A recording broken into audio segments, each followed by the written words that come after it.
The Secret Garden by Frances Hodgson Burnett. Chapter 14. A Young Rajah. The moor was hidden in mist when the morning came, and the rain had not stopped pouring down. There could be no going out of doors. Martha was so busy that Mary had no opportunity of talking to her, but in the afternoon she asked her to come and sit with her in the nursery. She came bringing the stocking she was always knitting when she was doing nothing else. "What's the matter with thee?" she asked as soon as they sat down. "Thou looks as if thou'd something to say." I have found out what the crying was," said Mary. Martha let her knitting drop on her knee and gazed at her with startled eyes. "Thou hasn't!" she exclaimed. "Never!" "I heard it in the night," Mary went on, "and I got up and went to see where it came from. It was Colin. I found him." Martha's face became red with fright. "Eh, Miss Mary," she said, half crying. "Thou shouldn't have done it. Thou shouldn't. Thou'll get me in trouble. I never told thee nothing about him, but thou'll get me in trouble. I shall lose my place, and what'll mother do?" "You won't lose your place," said Mary. "He was glad I came. We talked, and he said he was glad I came." "Was he?" cried Martha. "Art thou sure?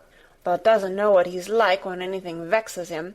He's a big lad to cry like a baby, but when he's in a passion he'll fair scream just to frighten us. He knows us daren't call our souls our own." "He wasn't vexed," said Mary. "I asked him if I should go away, and he made me stay. He asked me questions, and I sat on a big footstool, and talked to him about India, and about the Robin and Gardens. He wouldn't let me go. He let me see his mother's picture. Before I left him, I sang him to sleep." Martha fairly gasped with amazement. "I can scarcely believe thee," she protested. "It's as if thou'd walked straight into a lion's den. If he'd been like he is most times, he'd have throwed himself into one of his tantrums and roused the house. He won't let strangers look at him." "He let me look at him. I looked at him all the time, and he looked at me. We stared," said Mary. "I don't know what to do," cried agitated Martha.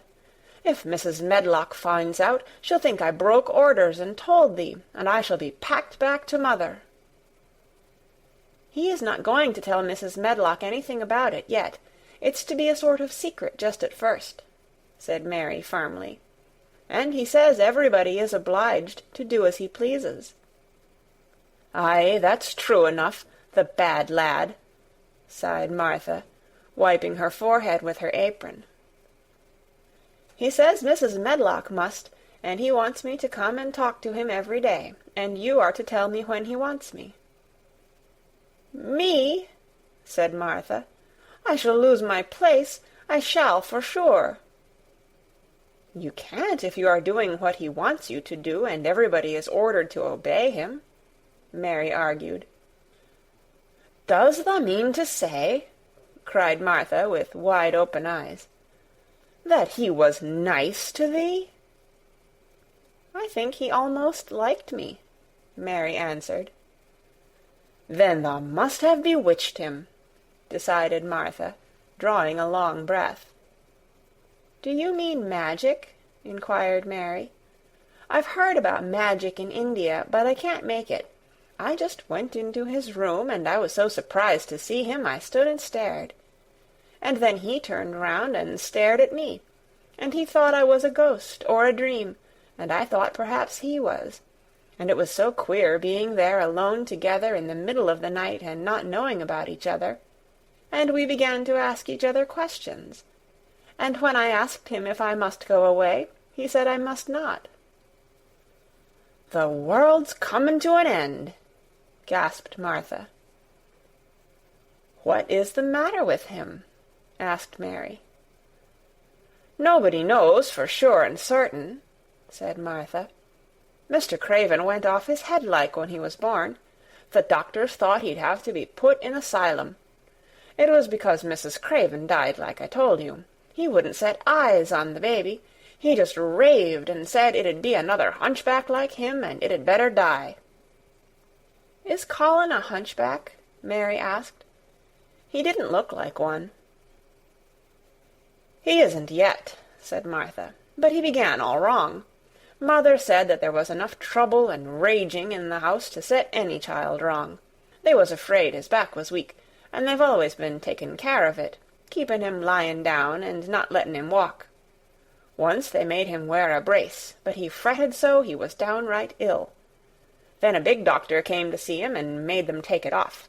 He talked to the other doctor quite rough, in a polite way. He said there'd been too much medicine and too much letting him have his own way." "I think he's a very spoiled boy," said Mary.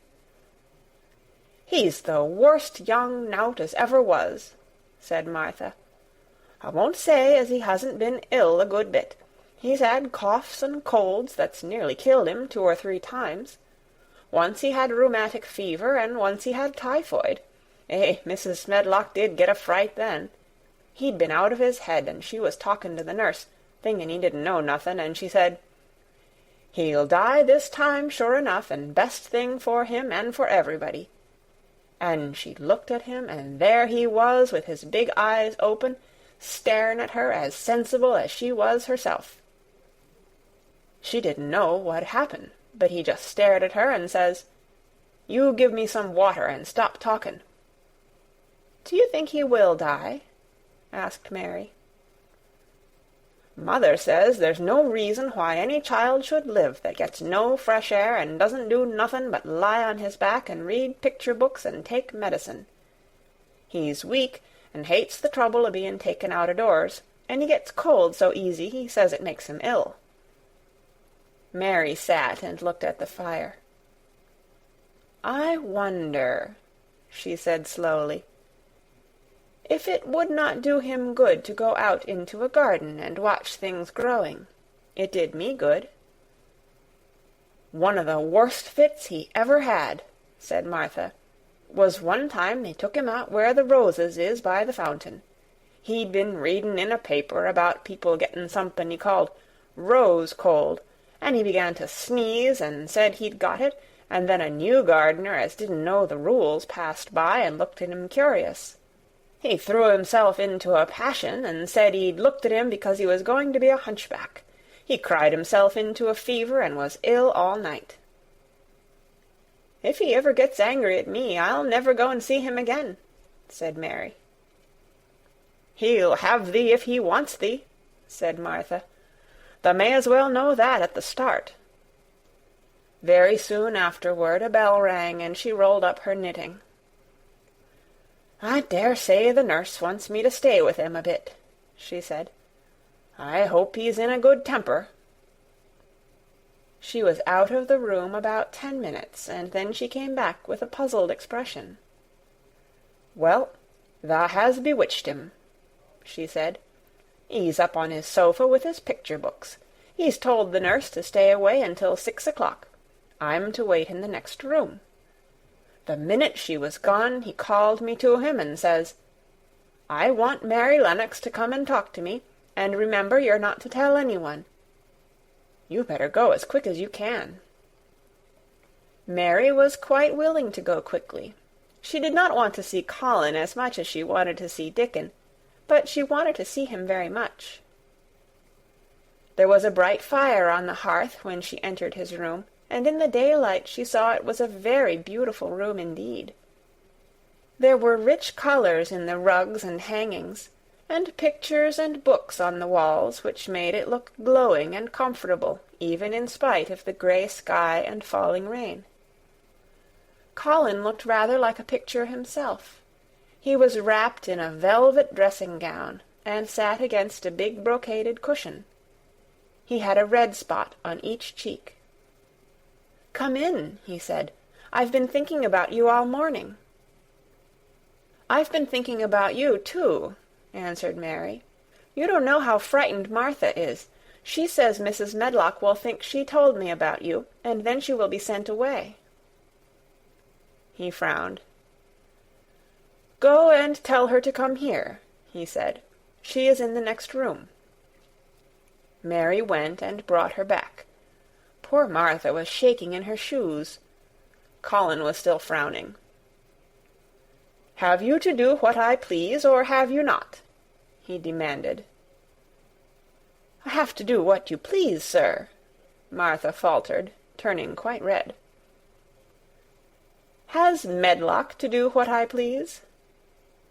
"Everybody has, sir," said Martha. "Well, then, if I order you to bring Miss Mary to me, how can Medlock send you away if she finds it out?" "Please don't let her, sir," pleaded Martha. "I'll send her away if she dares to say a word about such a thing," said Master Craven grandly. "She wouldn't like that, I can tell you." "Thank you, sir," bobbing a curtsy. "I want to do my duty, sir." "What I want is your duty," said Colin more grandly still. "I'll take care of you. Now go away." When the door closed behind Martha, Colin found Mistress Mary gazing at him as if he had set her wondering. "Why do you look at me like that?" he asked her. "What are you thinking about?" "I am thinking about two things." "What are they? Sit down and tell me." "This is the first one," said Mary, seating herself on the big stool. "Once in India I saw a boy who was a Rajah. He had rubies and emeralds and diamonds stuck all over him. He spoke to his people just as you spoke to Martha.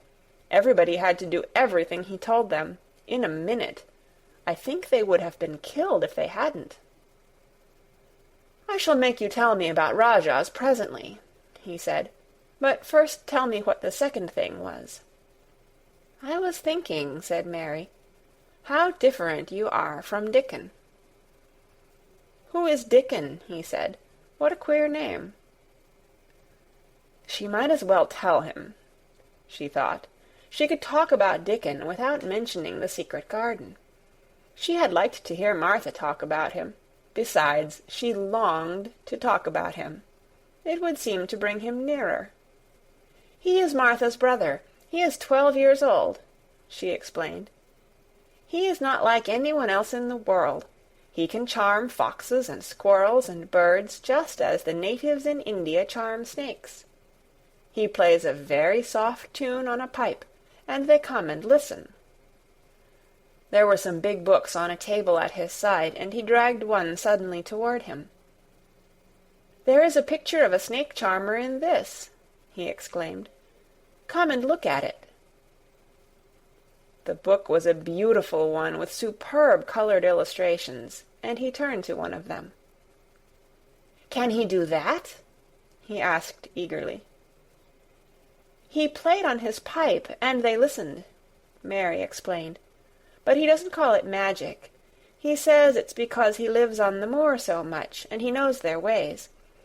He says he feels sometimes as if he was a bird or a rabbit himself, he likes them so. I think he asked the robin questions. It seemed as if they talked to each other in soft chirps." Colin lay back on his cushion, and his eyes grew larger and larger, and the spots on his cheeks burned. "Tell me some more about him," he said. "He knows all about eggs and nests," Mary went on. "And he knows where foxes and badgers and otters live. He keeps them secret so that other boys won't find their holes and frighten them. He knows about everything that grows or lives on the moor." "Does he like the moor?" said Colin. "How can he when it's such a great, bare, dreary place?" "It's the most beautiful place," protested Mary. "Thousands of lovely things grow on it, and there are thousands of little creatures all busy building nests and making holes and burrows, and chippering or singing or squeaking to each other. They are so busy and having such fun under the earth or in the trees or heather. It's their world. "How do you know all that?" said Colin, turning on his elbow to look at her. "I have never been there once, really," said Mary, suddenly remembering. "I only drove over it in the dark. I thought it was hideous. Martha told me about it first, and then Dickon. When Dickon talks about it, you feel as if you saw things and heard them, and as if you were standing in the heather with the sun shining, and the gorse smelling like honey, and all full of bees and butterflies." "You never see anything if you are ill," said Colin restlessly. He looked like a person listening to a new sound in the distance and wondering what it was. "You can't if you stay in a room," said Mary. "I couldn't go on the moor," he said in a resentful tone. Mary was silent for a minute, and then she said something bold. "You might, sometime." He moved as if he were startled. "Go on the moor? How could I? I am going to die." "How do you know?" said Mary unsympathetically. She didn't like the way he had of talking about dying. She did not feel very sympathetic. She felt rather as if he almost boasted about it. "Oh, I've heard it ever since I remember," he answered crossly. "They are always whispering about it and thinking I don't notice. They wish I would, too." Mistress Mary felt quite contrary. She pinched her lips together. "If they wished I would," she said, "I wouldn't. Who wishes you would?" "The servants, and of course Dr. Craven, because he would get Misselthwaite and be rich instead of poor. He daren't say so, but he always looks cheerful when I am worse. When I had typhoid fever his face got quite fat. I think my father wishes it too." "I don't believe he does," said Mary quite obstinately. That made Colin turn and look at her again. "Don't you?" he said. And then he lay back on his cushion and was still, as if he were thinking. And there was quite a long silence. Perhaps they were both of them thinking strange things children do not usually think. "I like the grand doctor from London because he made them take the iron thing off," said Mary at last. "Did he say you were going to die?" "No." "What did he say?" "He didn't whisper," Colin answered. "Perhaps he knew I hated whispering. I heard him say one thing quite aloud. He said, 'The lad might live if he would make up his mind to it. Put him in the humour.' It sounded as if he was in a temper." "I'll tell you who would put you in the humour, perhaps," said Mary, reflecting. She felt as if she would like this thing to be settled one way or the other. "I believe Dickon would. He's always talking about live things. He never talks about dead things or things that are ill. He's always looking up in the sky to watch birds flying, or looking down at the earth to see something growing. He has such round blue eyes, and they are so wide open with looking about. And he laughs such a big laugh with his wide mouth, and his cheeks are as red as cherries." She pulled her stool nearer to the sofa, and her expression quite changed at the remembrance of the wide curving mouth and wide open eyes. "See here," she said, "don't let us talk about dying. I don't like it. Let us talk about living.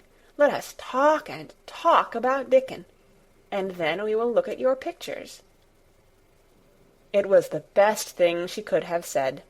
To talk about Dickon meant to talk about the moor, and about the cottage and the 14 people who lived in it on 16 shillings a week, and the children who got fat on the moor grass like the wild ponies, and about Dickon's mother, and the skipping rope, and the moor with the sun on it, and about pale green points sticking up out of the black sod.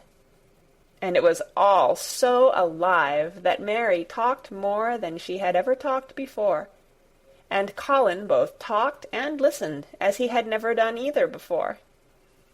and they both began to laugh over nothings, as children will when they are happy together.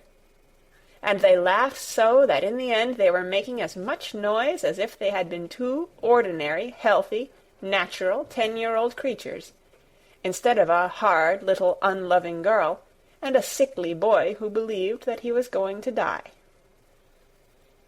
They enjoyed themselves so much that they forgot the pictures and they forgot about the time. They had been laughing quite loudly over Ben Weatherstaff and his robin, and Colin was actually sitting up as if he had forgotten about his weak back, when he suddenly remembered something.